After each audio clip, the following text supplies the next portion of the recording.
Welcome back to Summer Reading, everybody. I'm Miss Taylor, and I'm your children's librarian here at the Giddings Public Library. For Summer Reading this year, we are reading through this book together here on YouTube and Facebook. This is The Swiss Family Robinson by Johann Weiss. When we left the Robinsons, they were abandoned by their captain and crew on a shipwreck, stuck on a rock with the water rapidly rising.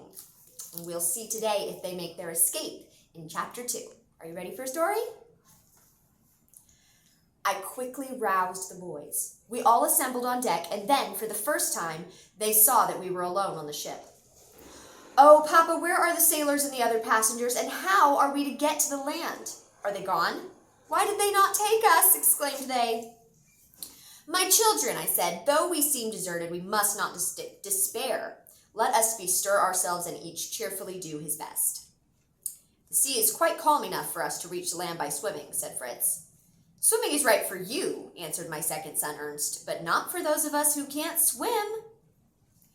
"Suppose we search the ship and see if anything can be found for a raft," I replied, after several plans had been proposed.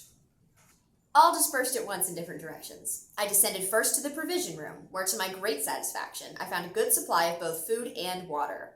My wife and our youngest boy went to visit the animals. Fritz ran to the armory whilst Ernst sought for the ship carpenter's tools.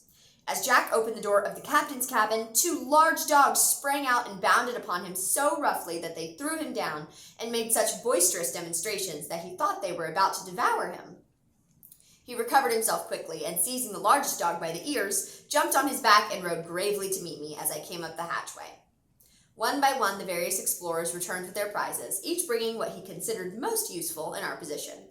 Fritz brought with him 2 guns, some powder, shot, and bullets. Ernst held in his hand his hat full of nails and a hammer and hatchet, while from his pocket protruded a pair of pincers. Whilst little Frank, the youngest, carried a packet of fishing hooks and lines, with which he seemed much pleased. "As to myself," said my dear wife, "I am the bearer of good news. There are still alive on the ship a cow, a donkey, 2 goats, 6 sheep, a ram, and a sow." "Well done," I said, "but I'm afraid you've brought 2 tremendous eaters, Jack, instead of useful things." "Not at all, Papa," exclaimed Jack. "When we get to land, the dogs will help us hunt." "No doubt," I replied, "but how are we to get there?" "That's easy enough," said Jack. "Can we not sail in tubs like we used to do on the pond at home?" "A capital idea," I exclaimed. "Come and let us begin at once, and see what can be found in the hold." We soon found 4 large empty casks, exactly suited to my purpose, and I at once set to work to saw them apart through the middle. After a great exertion, we succeeded, and I contemplated with much satisfaction the 8 half-casks ranged in a row on the deck. "I would never dare venture on the open ocean in one of these," said my wife with a sigh.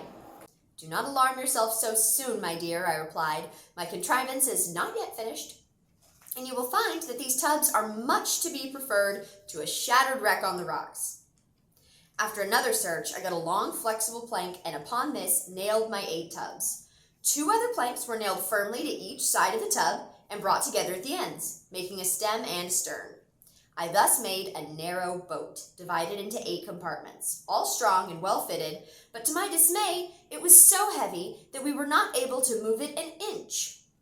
Run and bring me one of the capstan bars," I cried. "I must use it as a lever." Fritz went to find one, and while I set to work to saw up a spar into short rollers, which Fritz placed underneath as I lifted the lower part of my boat with the iron bar. I next fastened a rope to this tub raft, with a strong knot, attaching the other end to a beam, and then, with a little push, we had the pleasure of seeing our little craft slide from the deck into the sea. She descended with such velocity that I had not taken the precaution to securely fasten the rope. She would have been carried far out of our reach.